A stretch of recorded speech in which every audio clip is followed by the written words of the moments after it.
मंडळी, तुम्ही आता पाहताय तो वीर यात्रेचा छबिना.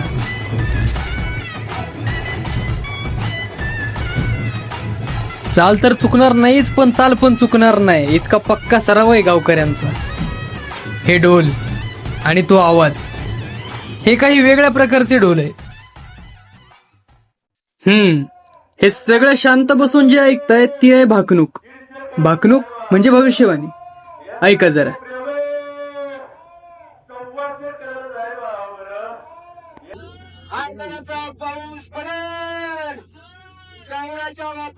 ओव्हरऑल पीक पाण्याबद्दलची भविष्यातली परिस्थिती सांगितली जाते.